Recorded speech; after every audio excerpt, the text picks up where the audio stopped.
Bonjour à vous. Comme d'habitude, si cette vidéo vous a plu, un petit pouce, un abonnement, un commentaire pour me dire ce que vous en avez pensé. C'est très important pour moi. Éventuellement un petit don, lien dans la description, si évidemment mes vidéos vous plaisent. En tous les cas, merci à tous de votre soutien à cette chaîne. Donc là, c'est le point sur l'Ukraine du 3 février 2024, avec comme titre principal, l'Union européenne a enfin eu l'accord de Viktor Orban, le Premier ministre hongrois, pour débloquer les 50 milliards d'euros d'aide à l'Ukraine. Ensuite, comme deuxième titre, eh bien, on a Zelensky qui devrait bientôt virer Zaloujny, donc le chef d'état-major ukrainien. Alors en réalité, c'est pas vraiment un scoop puisque moi, ça fait des dizaines et des dizaines de fois que je vous en parle, donc depuis quasiment un an, je vous avertis que Zaloujny donc est en profond désaccord avec Zelensky et qu'il a été mis au placard pendant presque un an, quoi, 9 mois, plus exactement. Donc pour ceux qui me suivent, c'est pas un scoop. Je vous annonce qu'il est sur la corde raide depuis des mois et des mois. Donc évidemment, au bout d'un moment, fallait que ça casse quelque part. À force de tirer sur l'élastique, à un moment donné, l'élastique cède. C'est ce qui s'est passé puisque leur désaccord allait crescendo les mois passants. Ça a commencé surtout quand Zaloujny a fait son fameux article au The Economist, comme quoi l'Ukraine ne pouvait pas vraiment gagner la guerre tant qu'elle n'avait pas des armes révolutionnaires, qui n'existent pas, bien sûr. Hein. Donc en gros, tant qu'elle n'avait pas des armes de science-fiction, l'Ukraine ne pouvait pas gagner la guerre. En plus, il réclamait un nombre d'obus, de chars, de véhicules blindés, qui était surréaliste pour pouvoir gagner la guerre. En gros, cela voulait dire que l'Ukraine allait droit dans le mur. À partir de là, Zelensky l'a désavoué et l'a mis au placard. Et pendant des mois, il l'a court-circuité, c'est-à-dire qu'en réalité, les pouvoirs étaient donnés au général Sielski, qui est donc le général en chef des forces terrestres uniquement. Et Zaloujny, lui, il a été mis dans un placard, comme je vous l'ai déjà dit. Bref, donc ça, c'est les deux titres principaux, mais vous allez apprendre plein de nouvelles extrêmement intéressantes, parce qu'il s'est passé beaucoup de choses. Et vous allez voir, ça va être très édifiant. Alors comme d'habitude, cette vidéo est en 3 parties. Vous avez les informations générales, ensuite la conclusion, et enfin la carte militaire, afin que vous sachiez ce qu'il se passe sur le terrain. Là, en premier lieu, on va parler des 50 milliards qui ont enfin été débloqués par Viktor Orban. On va commencer par un article. Alors on va commencer par l'article du New York Times et que dit-il? Comment un jeu du bon flic contre le méchant flic a scellé l'accord sur les fonds UE-Ukraine. Alors que je vous explique, l'article est très long, il est vraiment très long. Hein. Ils expliquent tout ce qui s'est passé. Donc je ne vais pas tout vous dire, évidemment, je vais juste vous faire un résumé. Je vais vous expliquer, ne vous inquiétez pas. Donc les principaux dirigeants européens se sont coordonnés pour amener le Premier ministre hongrois Viktor Orban à accepter le plan de 50 milliards d'euros visant à maintenir l'économie ukrainienne à flot pendant la guerre avec la Russie. 50 milliards à donner sur 4 ans. C'est pas à donner d'un coup. Donc je vous ai expliqué pourquoi le jeu du bon flic et du mauvais flic. Alors, en tant que bon flic, New York Times dit c'est Giorgia Meloni qui a dit à Orban, bon écoute, on va arranger les choses, t'inquiète pas, bon au moins on va t'accorder le fait que on regardera, on jettera un œil sur l'argent donné à l'Ukraine pour voir si ça va vraiment pour le front et pour l'État ukrainien. On va jeter un œil. Mais bon, ce qu'on lui a proposé, c'est pas une procédure en béton, hein, c'est dit oralement, on lui a dit comme ça vite fait. Hein. Donc le New York Times le précise.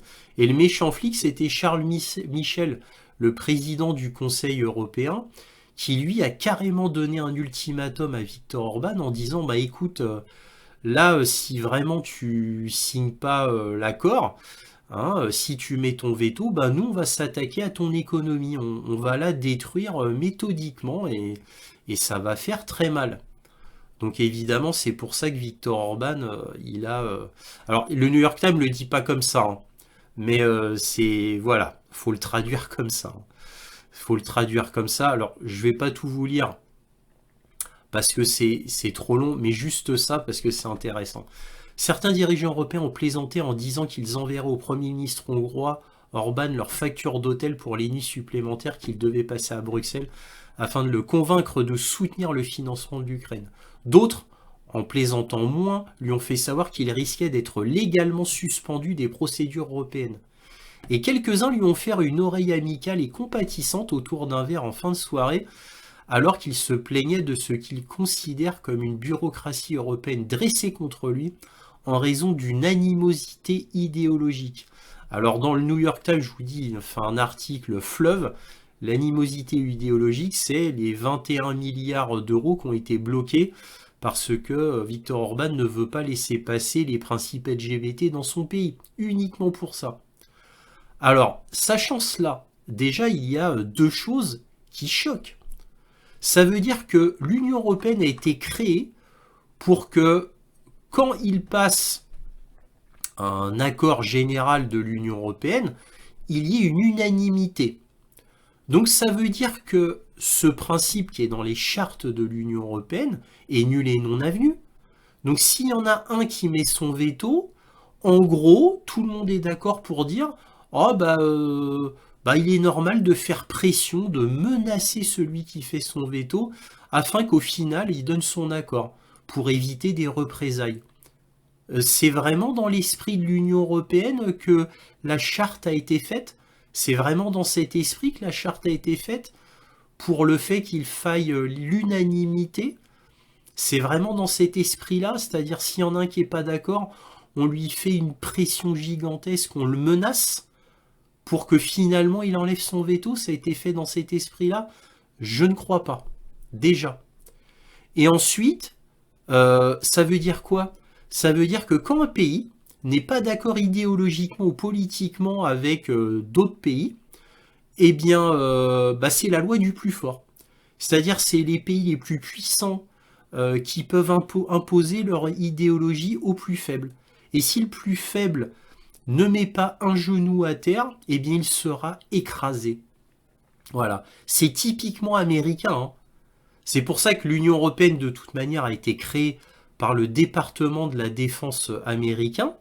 Hein, déjà, il faut le savoir, ça a été démontré par François Asselineau à la télé. Hein, il avait montré les documents originaux, quand à l'époque, il était encore autorisé à paraître sur les plateaux télé. Donc on sait que... Et puis il a fait des vidéos YouTube aussi, hein, longues, qui expliquent tout dans les moindres détails. Il montre toutes les preuves. En premier lieu avec Jean Monnet, hein, qui était un employé de la CIA. On a même retrouvé ses fiches de paye de la CIA, hein, de Jean Monnet. Et c'est une académicienne française, très vieille, j'ai oublié son nom, qui avait, elle, divulgué ça sur un plateau télé de Canal+. Bref, donc l'Union européenne agit exactement comme le gouvernement américain. Donc vous voyez ces deux problèmes-là. Donc en gros, l'unanimité, c'est complètement hypocrite, puisqu'il suffit de faire pression pour que le veto s'en aille, puisque apparemment ça marche comme ça.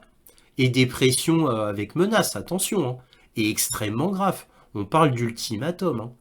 Et en plus, si t'es pas d'accord avec la majorité au niveau de l'idéologie, eh bien, tu dois t'écraser et obéir par rapport à l'Union européenne. Voilà, c'est ça l'Union européenne. Là, vous voyez son vrai visage. Un autre article très intéressant. Un document confidentiel du Conseil européen divulgué. La Hongrie effarée. Une tentative de chantage.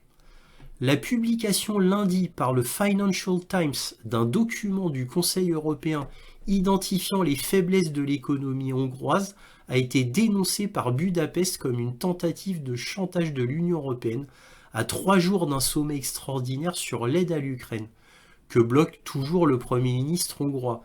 Et oui, ça a été émis, ça date du 29 janvier. Hein. Et que lit-on?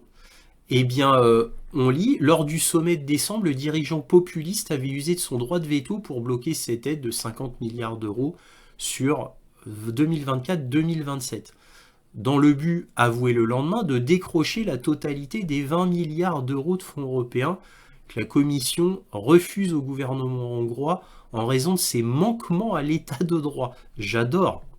C'est fort quand même de dire ça. Hein. À l'état de droit. C'est complètement faux, mais c'est ce que dit l'Union européenne. Selon le Financial Times, ce document confidentiel identifie des moyens de saboter l'économie hongroise si Budapest ne renonce pas à son veto. Il serait question de nuire à la monnaie hongroise et de saper la confiance des investisseurs. C'est un article qui vient du Financial Times. C'est-à-dire que personne au monde n'irait contre le Financial Times. C'est parmi les plus grands journaux internationaux du monde. Voilà. Donc vous voyez, voilà, la preuve est faite. Et le New York Times, hein, qui est un des plus grands journaux, il peut se permettre aussi de balancer aussi. D'où son article Fleuve qui raconte tout ça.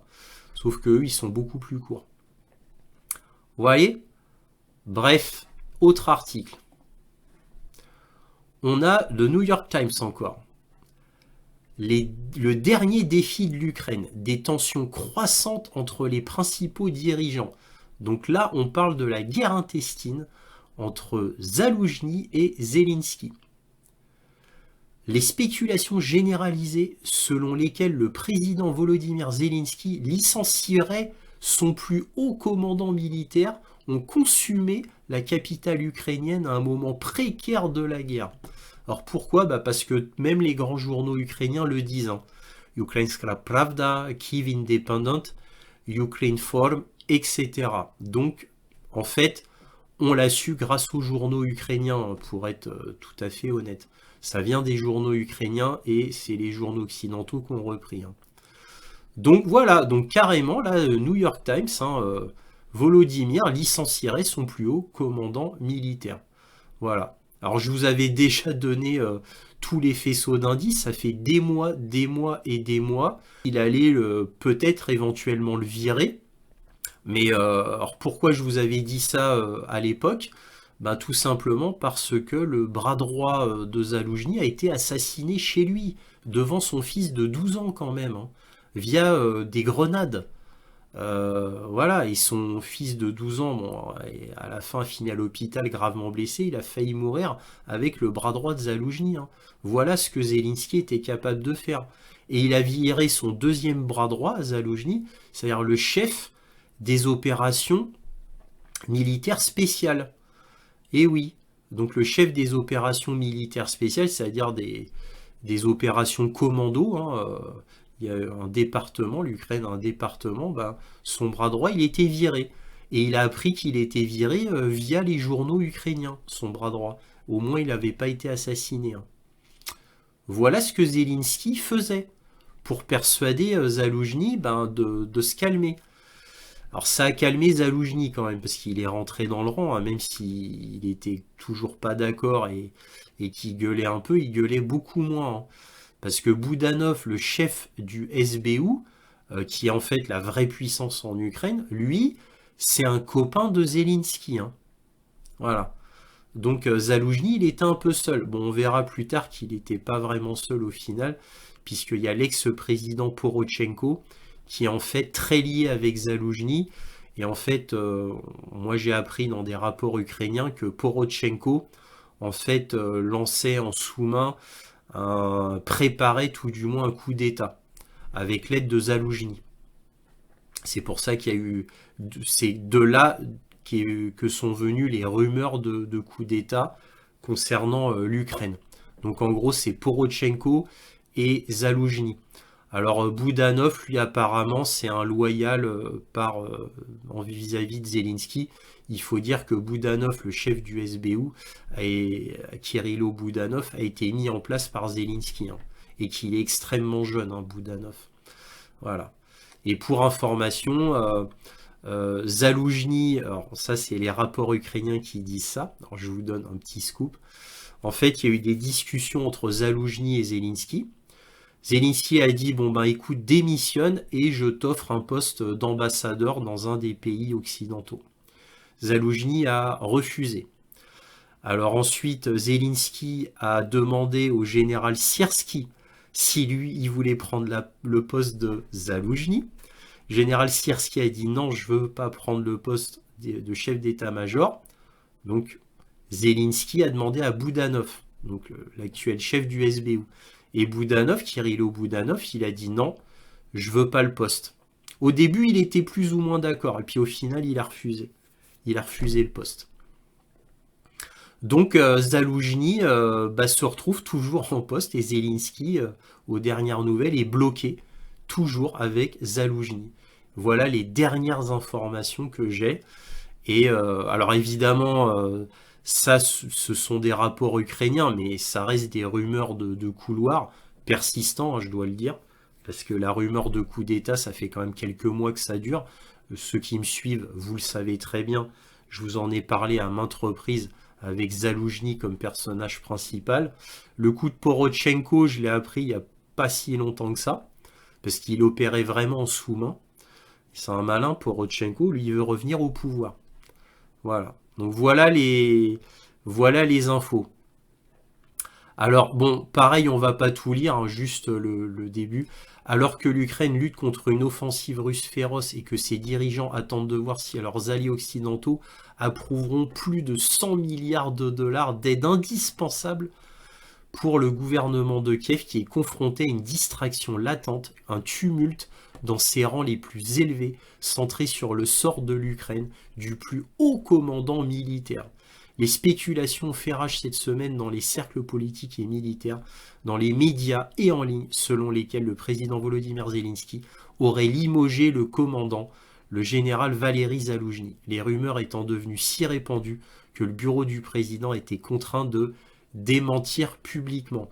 Bon, pareil, hein, l'article est très long. L'article est très long. Mais bon, en gros, voilà. Donc, ça dit pas tout ce que je viens de vous dire, mais ça en révèle un petit peu quand même, en partie de ce que je viens de vous dire.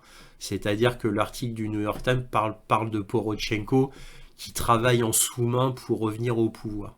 C'est tout ce qu'ils disent. Mais c'est quand même très intéressant. Voilà, on va passer encore à un autre article. Alors là, un dernier article sur ce sujet qui vient de CNN. Et que nous dit CNN? Zelensky s'apprête à annoncer le limogeage du plus haut commandant ukrainien d'ici quelques jours, alors que le fossé se creuse à propos de la guerre, selon une source.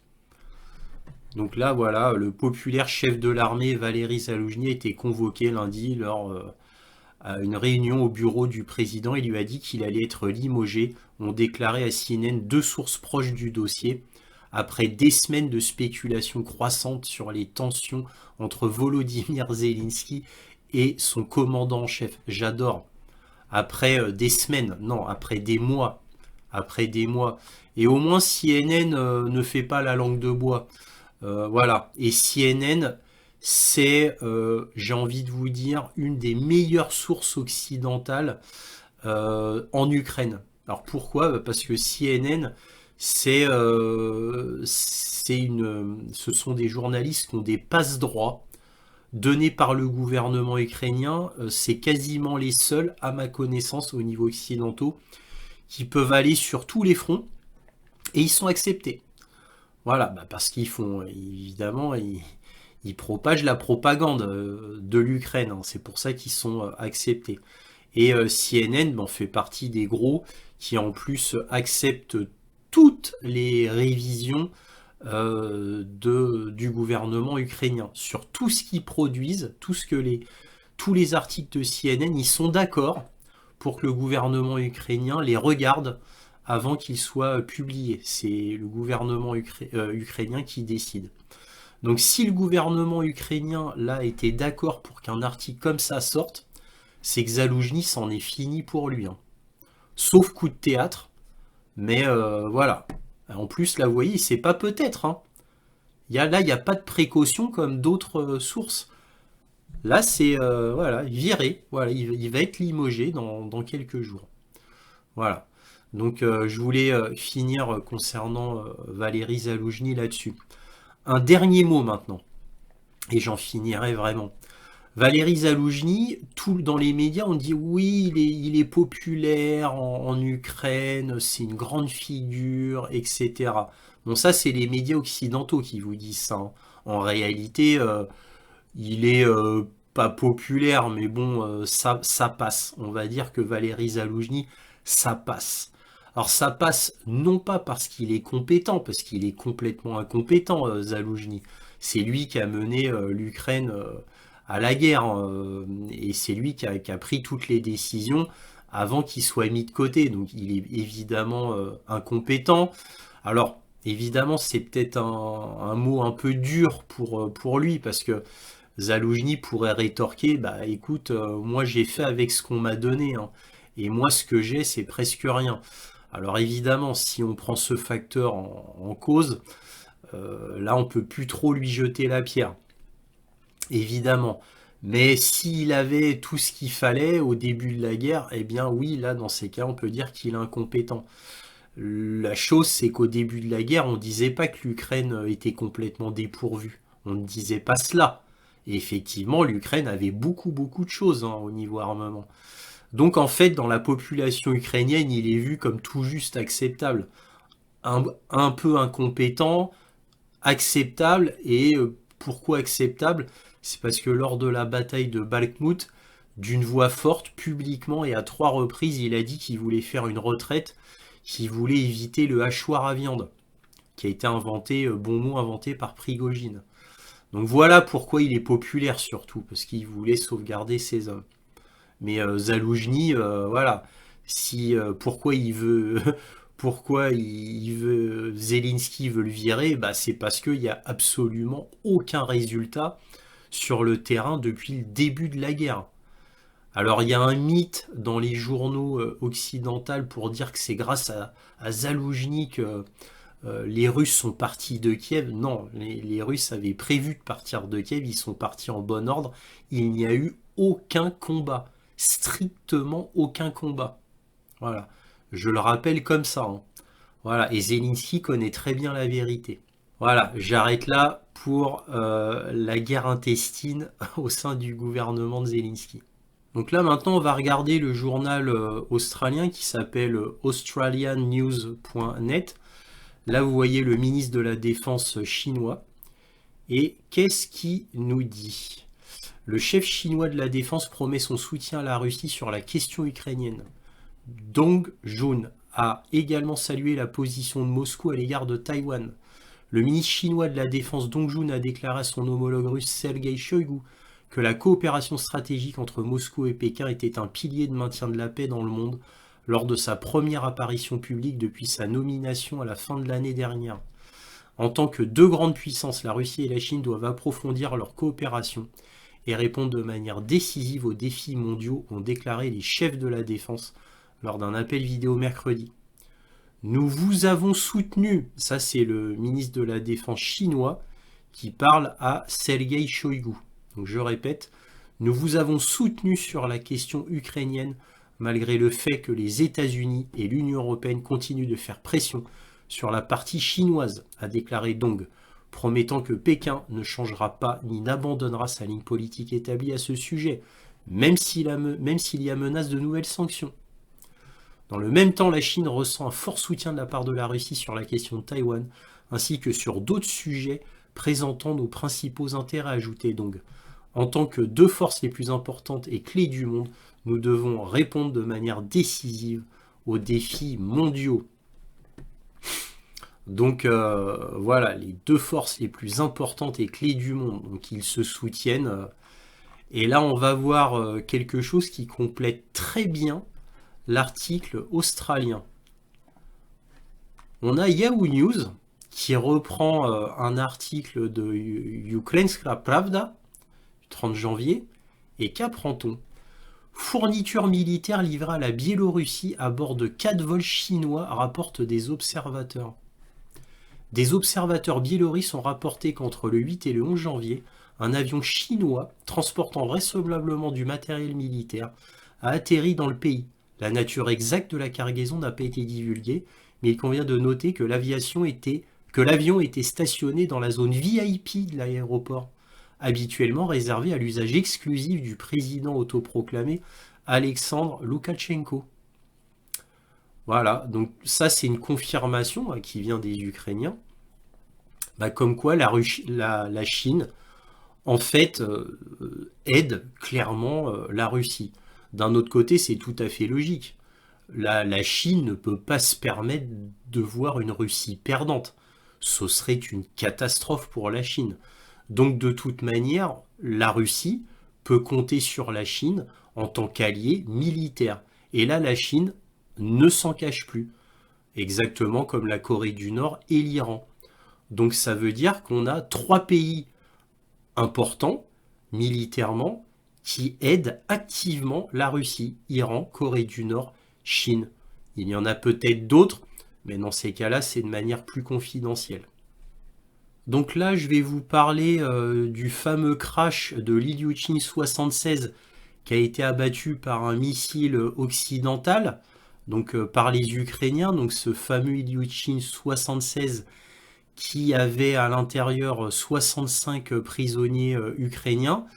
Et bien là, Vladimir Poutine en a parlé et il annonce un scoop, puisque là, il annonce quel type de missile a détruit le Ilyushin 76. Donc là, d'après ce qui a été retrouvé sur place, les débris, il annonce que c'est un missile Patriot. Donc je vous laisse voir ce que dit Vladimir Poutine. C'est sous-titré en anglais malheureusement, mais bon, c'est juste quelques secondes comme ça pour que vous voyez que Vladimir Poutine donc a mis sur la scène cette fameuse affaire d'Ilyushin 76.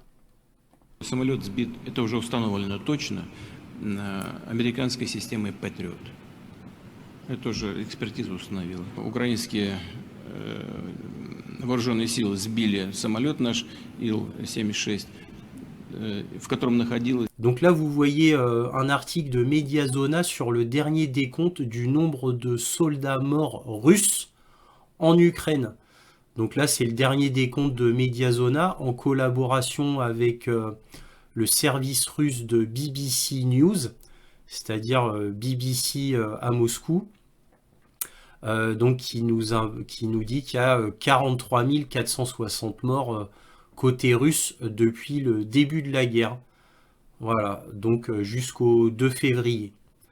Donc bon, évidemment, ce chiffre-là n'est pas exact, parce que les chiffres normalement est plus élevé, parce que ça ne compte pas tout le monde. Donc faut arrondir, d'après moi, pour être vraiment exact, à 50 000 morts. Faut ajouter ces 50 000 morts côté russe depuis le début de la guerre. Et là, on se rapproche plus des vrais chiffres. Voilà ce qu'on pouvait dire. C'était important de rappeler le dernier décompte de Mediazona BBC News. Alors ici, un article très intéressant de Stratpol, et une fois n'est pas coutume, là, on voit ce qui ne va pas dans l'armée russe.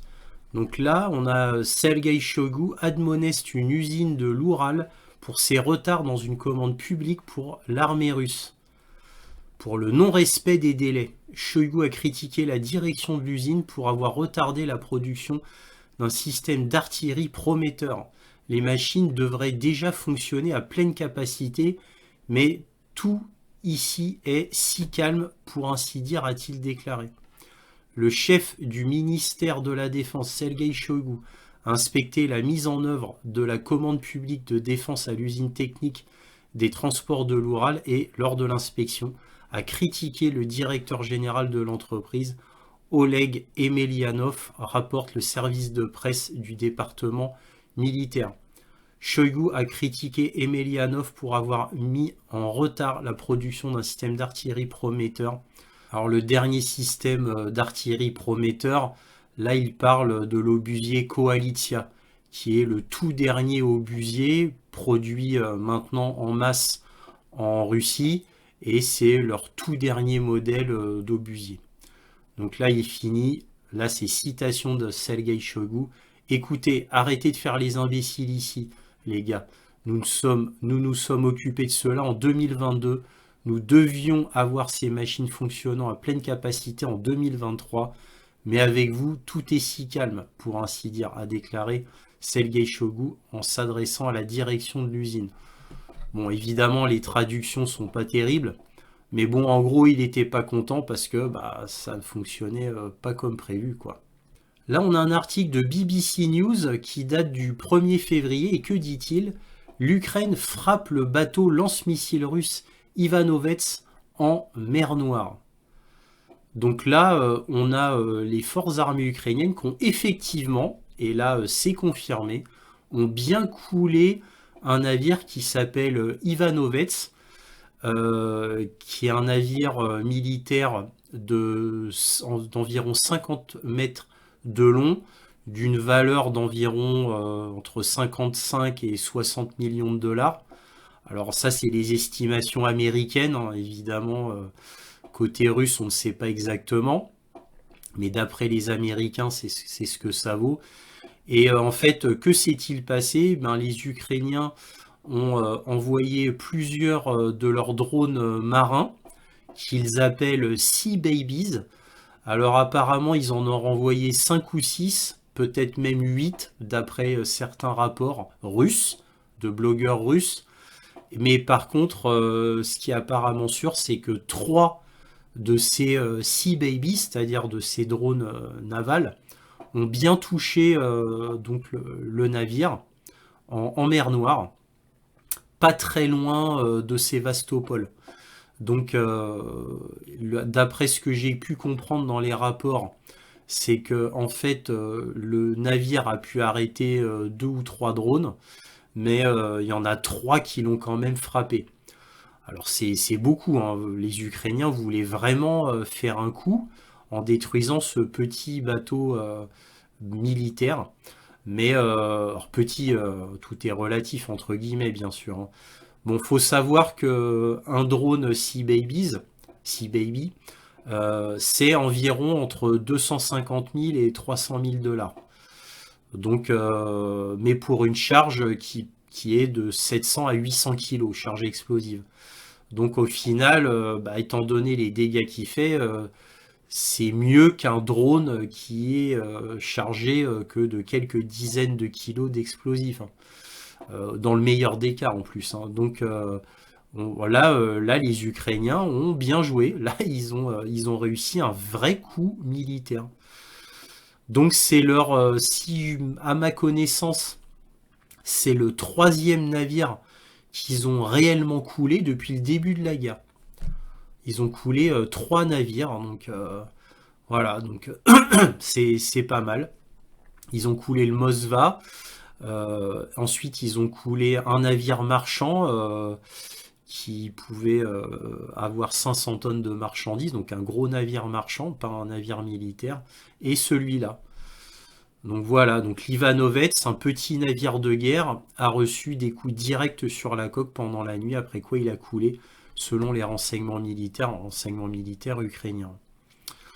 Donc la Russie n'a pas confirmé, mais n'a pas démenti non plus. Mais là tout le monde est d'accord, hein. Donc les rapports russes, même non gouvernementaux, sont tous d'accord pour dire que les Ukrainiens ont réussi leur coup. Donc ils ont réussi, donc voilà. Donc ils ont bien joué avec l'Ivanovets qu'ils ont coulé avec 3 drones navals. Par contre, ça revient cher quand même, hein. Parce que bon, ils auraient perdu entre 6 et 8 de ces Sea Babies à, allez, on va dire à 250 000 dollars pièce. Ça fait cher l'attaque quand même. Ça fait cher l'attaque. Bon, c'est en gros le prix d'un Storm Shadow ou d'un Scalp, à peu près. Voilà. Mais bon, ça revient cher pour un petit bateau militaire. Mais bon, ils ont réussi leur coup. Alors là, on a un article du New York Times du 31 janvier. L'Ukraine et la Russie échangent des centaines de prisonniers de guerre.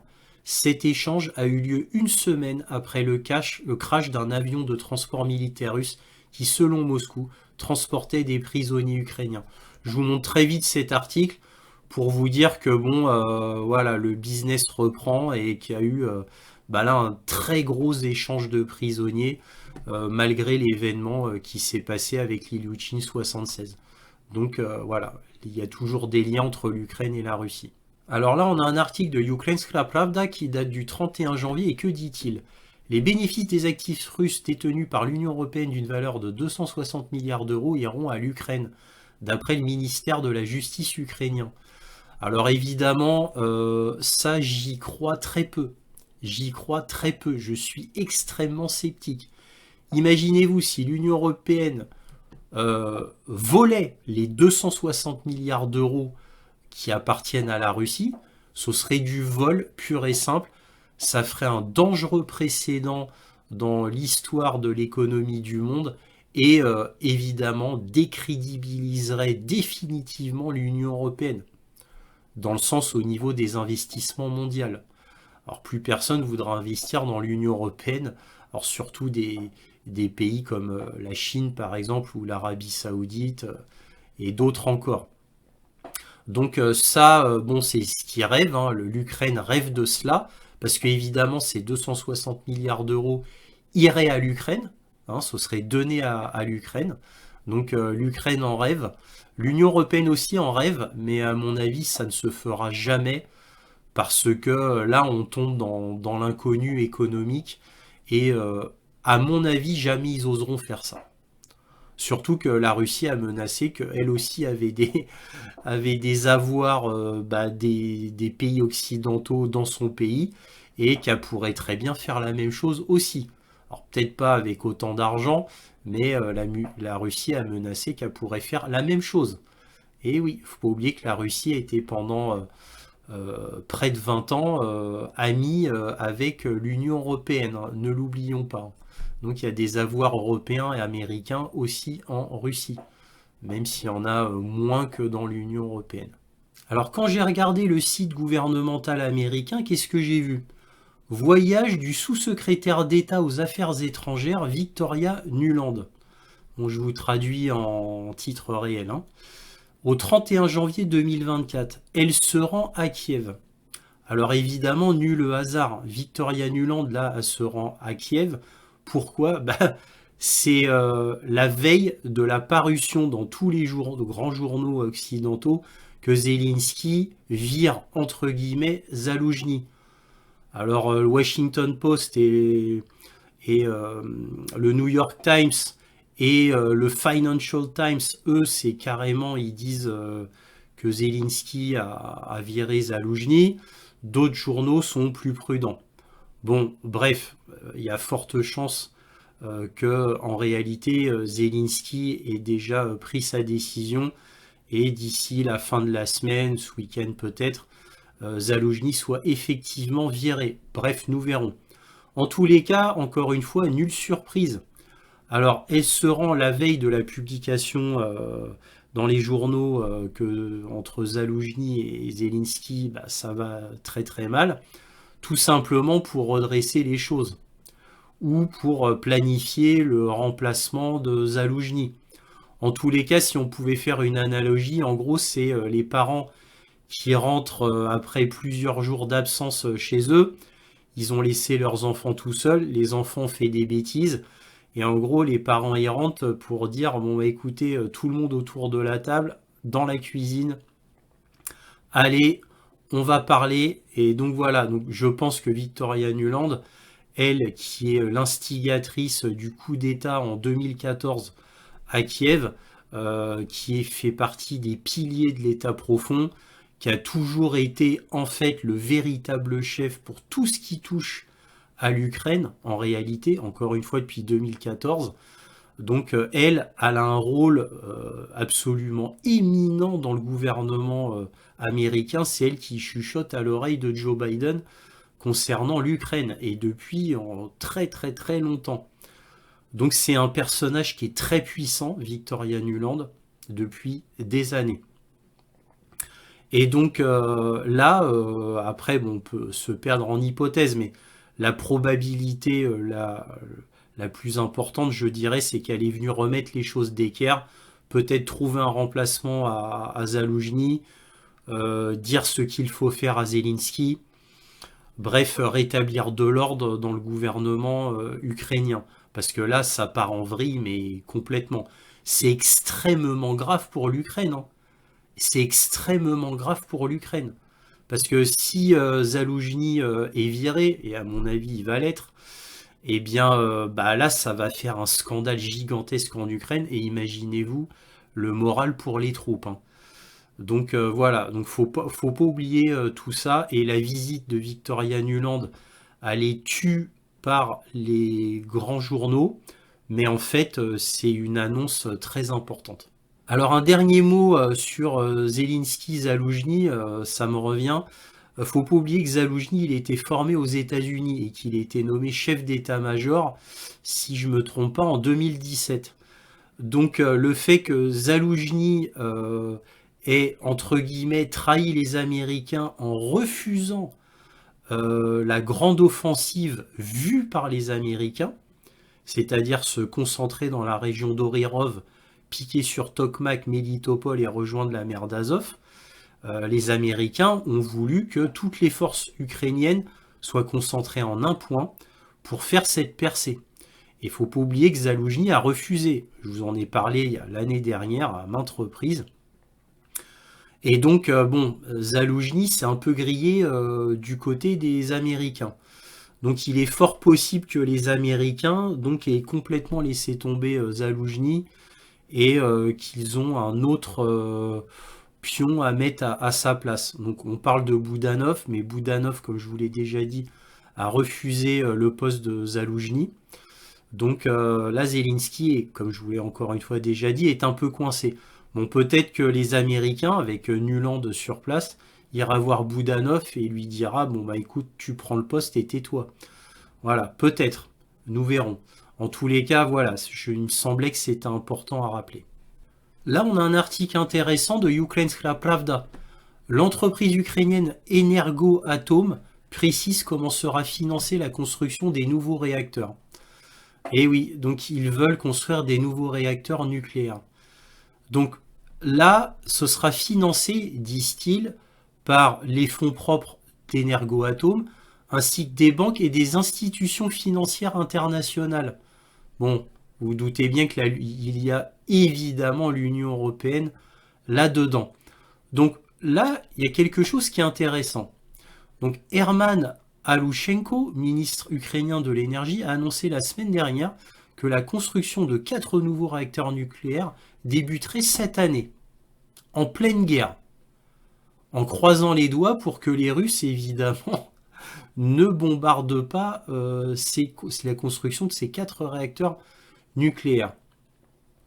Donc là, apparemment, là ils disent le premier vraiment à financer donc les centrales nucléaires, ce seront des banques américaines, quoi. Une banque américaine, c'est dit ici.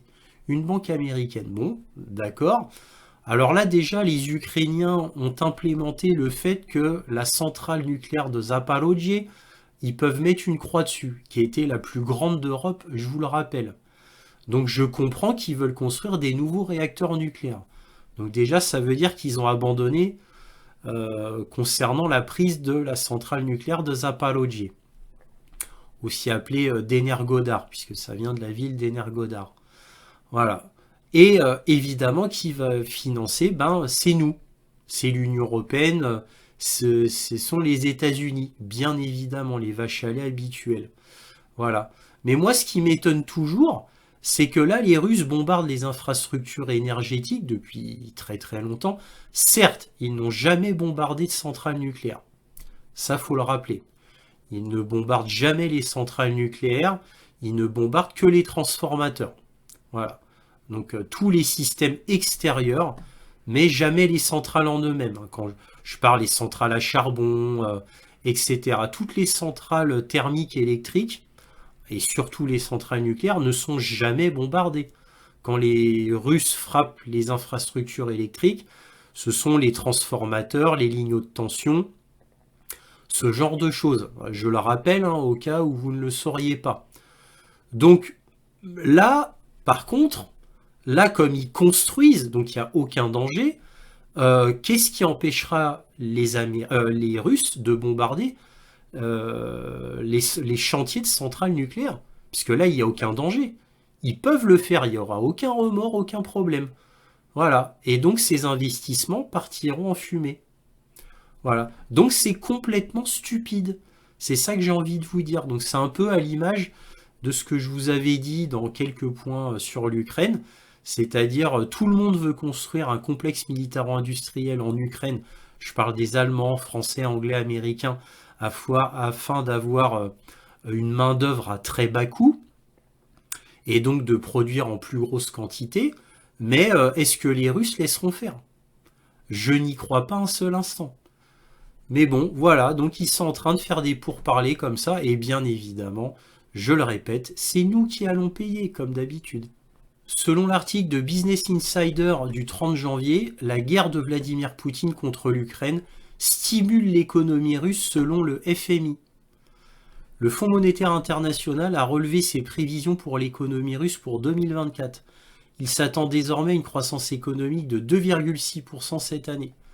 Les dépenses militaires élevées sont un facteur de croissance, a déclaré le FMI. Bon, là, quand on va sur le site de la FMI, dans l'analyse plus poussée, ça c'est début 2014 et il prévoit 3,5% vers l'automne 2014 à peu près.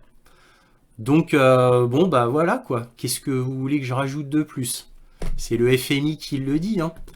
Alors oui, c'est l'économie russe est boostée par le complexe militaro-industriel, ça c'est sûr. Mais bon, d'un autre côté, là la Russie, en plus, arrive à avoir une certaine forme d'autarcie, donc elle est souveraine dans maintenant tous les domaines, et c'est très nouveau. Cette année, c'est très très nouveau. Quoi, ça a débuté mi-2023. Et c'est très nouveau. Maintenant, elle est enfin indépendante au niveau des semi-conducteurs, puisque maintenant elle a des machines lithographiques qui lui permettent enfin de fabriquer des semi-conducteurs basse nanométrie toute seule. Alors évidemment, comme ça vient de débuter, c'est en très petit nombre. Elle ne peut pas produire massivement, bien sûr. Mais voilà, le plus dur a été fait. Elle a maintenant la dernière souveraineté qui lui manquait, c'est-à-dire les semi-conducteurs pour être totalement autonome. Je vous rappelle que la Russie fabrique tout, que ça soit au niveau pharmaceutique, que ça soit au niveau militaire, que ça soit au niveau de l'avionique, que ça soit au niveau des avions civils, etc. Elle peut tout faire, ses propres voitures, bien sûr. Maintenant, elle a ses propres composants. Elle n'a plus besoin de faire appel aux Américains ou aux Européens. Alors même si elle continue à acheter évidemment des composants délicats des États-Unis, de France et d'autres pays, hein, d'Angleterre, etc., c'est via des trafics, on va dire, court-circuitage, hein, ou des trafics obscurs, hein, via l'Azerbaïdjan, la Turquie, etc. Ils arrivent quand même à se procurer, mais évidemment, en attendant, ils ont tout fait pour que, même pour des produits un petit peu techniques, même très techniques, comme par exemple la France avec Thales, qui donnait des optiques de vision nocturne, quoi, qui vendait des optiques de vision nocturne à la Russie, maintenant la Russie peut les fabriquer lui-même. Encore une fois, c'est en petit nombre, mais voilà, ça va augmenter bien évidemment avec le temps. Alors là, on va finir par une vidéo qui vient de la chaîne américaine Military TV, qui est une chaîne spécialisée dans l'armement. Et là, cette chaîne américaine parle du dernier radar, entre guillemets, révolutionnaire russe, qui a été mis en opération en Crimée et qui permet de détecter des cibles à 500 km, ce qui est absolument énorme. Et surtout, d'après Military TV, il peut détecter sans problème les derniers avions furtifs. Alors, comprendre le F-35, bien évidemment, et d'autres avions furtifs, mais principalement le F-35, à mon avis, ce radar qui s'appelle le Niobium, à mon avis, il a été conçu spécialement pour le F-35, hein, je dis ça comme ça. Hein. Voilà, F-22, F-35, quoi, ce genre d'avion. Donc en tout cas, c'est ce que dit Military TV qui reprend les informations du ministère de la Défense russe. Alors après, chacun voit comme il veut. Hein. Vous croyez, vous ne croyez pas. Bon, là au moins, ça vient pas d'un site américain, mais d'un site russe, mais d'un site américain. Alors c'est sous-titré en français. Je vous laisse voir quelques secondes. Once again, Russia asserts its dominance in military technology, showcasing an unyielding commitment to innovation. Over time, the nation has consistently taken the lead, and this trend continues with the recent unveiling of advanced niobium radar technology in Ukraine, a strategic move coinciding with Russia's Day of Air Defense Forces. These state-of-the-art Guardians, boasting a remarkable 500-kilometer threat detection range, now stand guard to secure the airspace, notably around the Crimean Peninsula.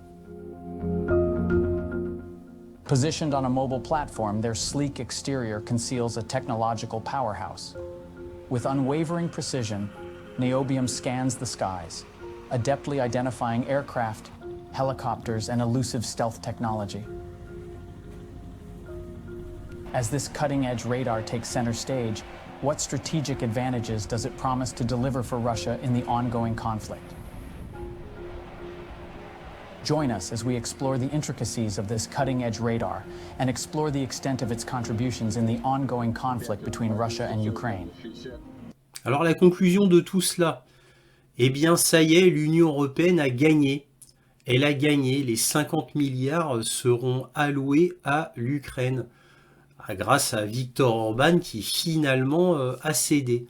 Alors les 50 milliards seront donnés sur 4 ans, et non pas d'un coup. Et la seule petite faveur que Orban a eue, c'était que les fonds seront alloués sous surveillance pour éviter que la corruption légendaire de l'Ukraine n'en détourne une grande partie. Donc on lui a dit ne t'inquiète pas, on va contrôler les fonds. Bon, cela dit, Viktor Orban a cédé et c'est bien dommage parce que cela veut dire que Viktor Orban a des principes, mais des principes mous.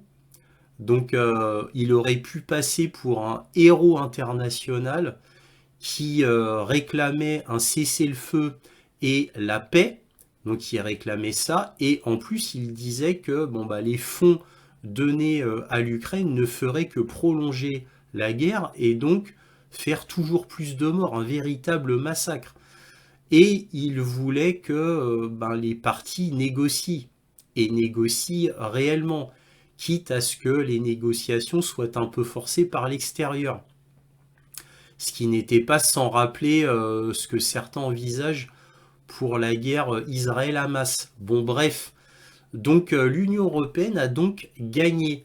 Alors moi je suis très déçu de Viktor Orban, car oui, même si je comprends qu'il a subi d'énormes pressions, même si je comprends qu'on lui tendait un piège pour attaquer directement l'économie de la Hongrie, il aurait dû ne pas céder, malgré tout, car il y a d'autres pays qui l'auraient aidé, comme la Russie, bien évidemment, mais aussi l'Iran et la Chine, pays avec qui il est en très bons termes, et particulièrement la Chine, car la Hongrie a des liens commerciaux très forts avec la Chine.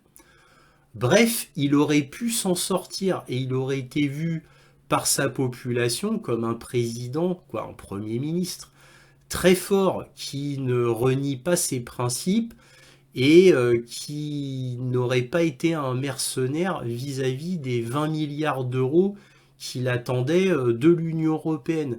20 milliards d'euros d'ailleurs qu'il n'aura toujours pas, hein. En plus, parce qu'en fait on lui interdisait de toucher les 20 milliards d'euros parce qu'il était contre les principes LGBT, donc il bloquait tout ce qui était LGBT au sein de son pays, et c'est pour ça que l'Union européenne lui a bloqué 20 milliards d'euros qui lui revenaient de droit, normalement. Donc rien que pour ce fait-là, il n'aurait pas dû céder. Et puis moi, si j'avais été Viktor Orban, vu qu'on lui donnait un ultimatum très fort, c'est-à-dire on va saboter ton ton économie si jamais tu insistes. Moi, j'aurais été Orban, j'aurais dit, ah ouais, c'est comme ça, eh bien moi, je sors de l'Union européenne. Voilà, et je regagne ma souveraineté.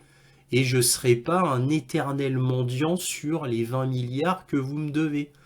Parce que c'est un petit peu ce qu'a fait Orban, hein. Il a joué un peu sur les deux tableaux, hein. Il a joué le côté mercenaire et homme de principe. Bon, alors il a tenu, et puis en fait, c'est le chef de la Commission européenne, quoi, c'est pas la Commission européenne, je me souviens plus du nom, mais bon, bref, un chef de l'Union européenne, Charles Michel, voilà, lui a donné un ultimatum. Et il lui a dit, bah écoute, nous, on peut éventuellement saboter ton économie, hein, si tu insistes toujours. Voilà. Et donc non seulement il n'a pas eu les 20 milliards, mais en plus il a cédé. Il a eu peur, Viktor Orban. Oui, son pays, bon, aurait eu des difficultés. Ça, c'est certain, ça aurait été dur pendant un moment. Mais au moins, ça aurait fait comme la Russie. Il aurait pu gagner sa liberté. Et la liberté, la souveraineté n'a pas de prix. Il aurait pu faire comme l'Angleterre. Voilà, bon, bah, il a choisi la voie de la facilité, hein, le côté obscur de la force, si vous me permettez cette petite signature Star Wars. Bon, bref, donc il a choisi la facilité. Donc il m'a beaucoup déçu. Et là, il a fait à la Vučić, hein, parce que Vučić, le président serbe, bon, alors lui, il est encore plus, encore plus mercenaire que Viktor Orban. Viktor Orban, il est quand même, il a plus de principes que Vučić. Mais bon, voilà quoi, à la fin, il a cédé, donc le suspense n'aura pas duré très longtemps au final. Alors certes, de toute manière, les 50 milliards pour l'Ukraine ne serviront strictement à rien, à part que ça va nous saigner à blanc, nous, bien sûr, parce que c'est nous, Européens, qui allons payer, bien sûr, et pour rien, puisqu'il a été calculé que pour que l'Ukraine tienne bon face à la Russie, il faudrait injecter entre 25 et 35 milliards d'euros par an pour qu'elle puisse tenir uniquement matériellement parlant, c'est-à-dire qu'elle puisse payer ses fonctionnaires, que l'État puisse fonctionner. Et en plus, dans ces 30 milliards d'euros par an, c'est que pour le fonctionnement de l'État. Là, on ne compte pas ce qu'il faudrait du côté militaire. Donc il faudrait rajouter des milliards et des milliards par an pour le côté militaire, en plus. Donc évidemment, et c'est le minimum. Et si la Russie n'augmente pas dans la poussée sur le front, en plus, c'est-à-dire si ça reste le statu quo, que la Russie fait rien de plus que maintenant, en plus. Donc tout cela est complètement ridicule, d'autant plus que, ben, en attendant, d'après un chef hospitalier pour toute l'Ukraine, l'Ukraine a 1200 blessés graves ou morts, pardon, par jour. Donc 1200 bah, qui ne peuvent plus se battre par jour, imaginez-vous. Donc c'est absolument terrible. Donc de toute manière, c'est même pas côté matériel, mais c'est côté humain que de toute manière l'Ukraine s'effondrera. Alors en plus de ça, bah, vous avez Zelensky qui veut virer Zaloujny, et ça ne saurait tarder. Certains disent que c'est imminent et que bon, bah, Boudanov bon, serait le remplaçant de Zaloujny, mais il n'y a qu'un petit problème, c'est que Boudanov a refusé le poste de Zaloujny. Donc Zelensky se retrouve coincé avec Zaloujny, puisqu'il n'y a aucun autre prétendant pour l'instant. Alors même le général Syrski, donc le général en chef des forces armées terrestres ukrainiens, lui aussi il a refusé le poste. Donc voilà, ça devient très très très difficile pour Zelensky. Donc en gros, non seulement l'Ukraine s'effondre de manière étatique, il s'effondre de manière sociale, il s'effondre parce qu'il n'a plus de ressources humaines, mais en plus il s'effondre de manière gouvernementale. c'est-à-dire en son sein, ça s'effondre en son sein. Bref, l'Ukraine est doublement foutue, donc militairement et aussi politiquement. Surtout que, évidemment, certes, c'est une bonne nouvelle pour l'Ukraine, l'accord des 50 milliards d'euros, mais le Congrès américain, lui, refuse toujours. Et c'est ça qui compte. Donc, il y a une campagne électorale aux États-Unis qui est en train de se faire, et l'Ukraine n'est pas à l'ordre du jour du tout. C'est la frontière mexicaine dont on parle. Et bien d'autres sujets, hein, les problèmes de drogue aux États-Unis, problèmes de pauvreté, endettement, etc., etc. Donc, les Américains se foutent complètement de l'Ukraine. Voilà. Donc bref, rien ne va plus pour l'Ukraine, évidemment. Donc là, c'est que des faux semblants, c'est que de l'hypocrisie. Les 50 milliards, tant mieux pour l'Ukraine, mais tant pis pour nous, puisque c'est encore une fois, je le répète, c'est nous qui allons payer, et pour rien, et pour rien. Et en plus, à la fin des fins, surprise des surprises, ça se trouve, l'Union européenne ne donnera quand même pas les 50 milliards. Je vous explique pourquoi.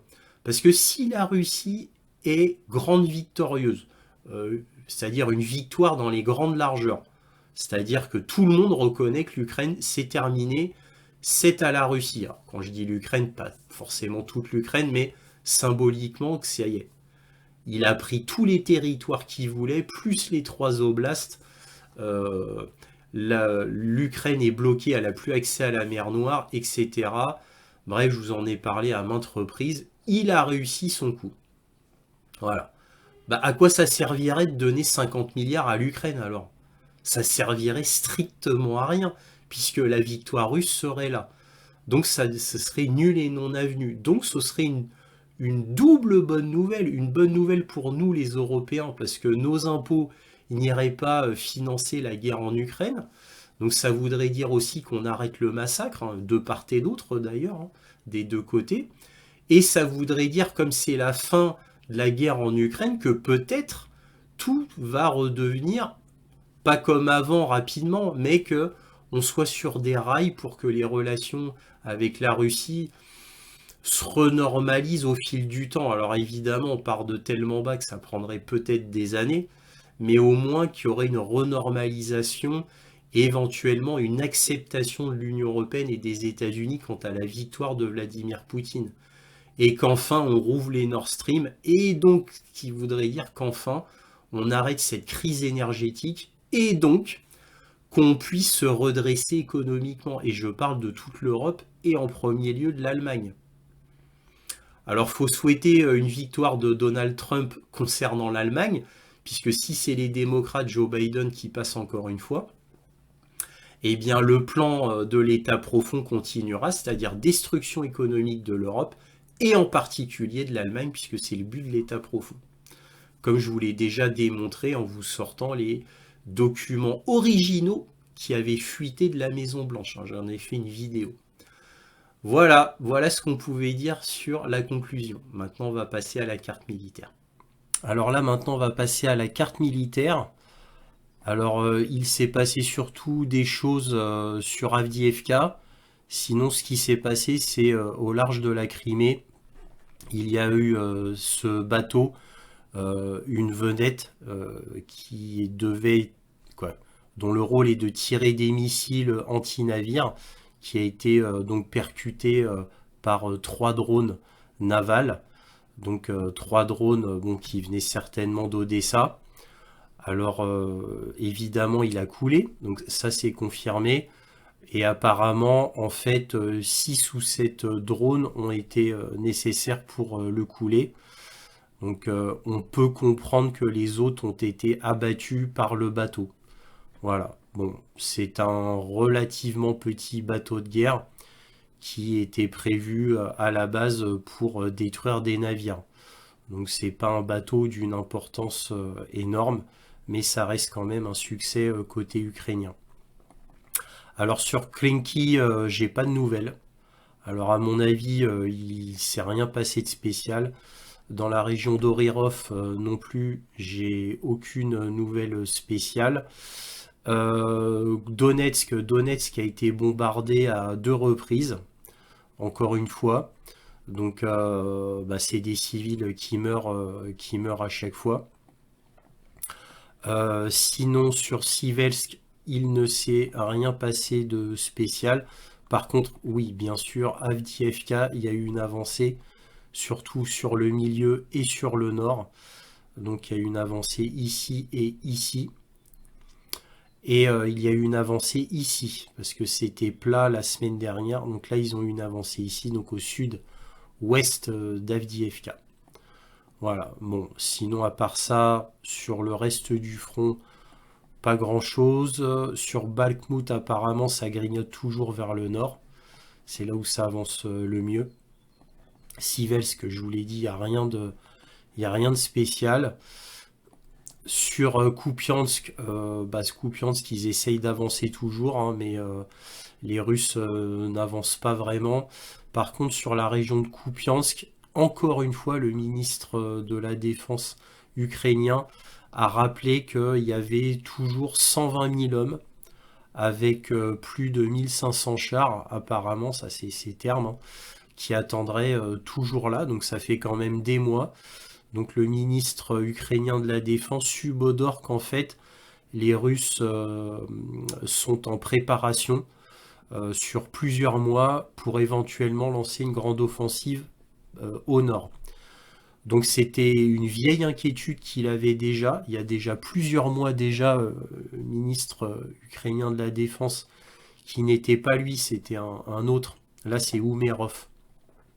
Mais c'était pas Umerov quand il y a eu l'inquiétude, la première inquiétude qui date de 4-5 mois, j'ai envie de vous dire, où déjà une énorme armée blindée, tank, avait été vue par les Ukrainiens. Je vous en avais déjà parlé, comme quoi ils étaient inquiets. Bah là, à nouveau, il y a une nouvelle inquiétude. Alors cette fois, à cause de la préparation. Comme ils n'ont pas bougé depuis des mois, donc leur inquiétude est renouvelée sur le fait que, en fait, c'était parce qu'ils se préparaient pour la grande offensive afin d'être totalement prêts. Et donc, ils ont peur que ça soit imminent. Alors évidemment, nous verrons bien. Donc sur Liman, il y a eu une petite avancée, mais pas rien d'extraordinaire. Voilà ce qu'on pouvait dire sur la carte militaire. Alors il y a une chose aussi, j'allais oublier, il y a eu 25 missiles de croisière qui ont été tirés sur la Crimée. Alors, certainement d'Odessa comme d'habitude. Mais bon, ce n'est que moi, mon hypothèse, hein, ça se trouve, ils ont été tirés d'ici, je ne le sais pas, mais en tout cas, il y a 25 missiles de croisière qui ont été tirés sur la Crimée, et d'après le ministre russe de la Défense, tous les missiles de croisière ont été stoppés. Donc ça fait une énorme perte, parce que à environ 1 million de dollars le missile, parce que ça doit être des Storm Shadow et des Scalp, très certainement. Comme d'habitude, j'ai envie de vous dire, ça a dû coûter très cher. Alors on ne sait pas ce qu'il visait exactement, peut-être le pont de Kerch, mais en tous les cas, comme il y a, il y a des systèmes antiaériens en couches successives, évidemment, parce que ça c'est la zone où il y a le plus de systèmes antiaériens, je vous l'ai déjà dit. Donc il y a des couches successives, surtout au niveau de la Crimée. Donc il n'est pas étonnant que ces 25 missiles de croisière aient été arrêtés, d'autant que cette fois, apparemment, ils ont envoyé très peu de drones. C'était surtout les missiles. Donc ils n'ont pas fait une stratégie de saturation de drones au préalable. Ils ont directement attaqué avec les missiles. Voilà ce qu'on pouvait dire sur la carte militaire. Voilà, c'est fini. Si cette vidéo vous a plu, un petit pouce, un abonnement, un commentaire, c'est très important pour moi. Éventuellement un petit don, lien dans la description. Cela me permet de publier régulièrement, et évidemment si mes vidéos vous plaisent. Enfin, n'oubliez pas de vérifier vos abonnements, car YouTube désabonne mes nouveaux abonnés. Donc vérifiez vos abonnements. Voilà, et bien sûr, comme toujours, soyez curieux.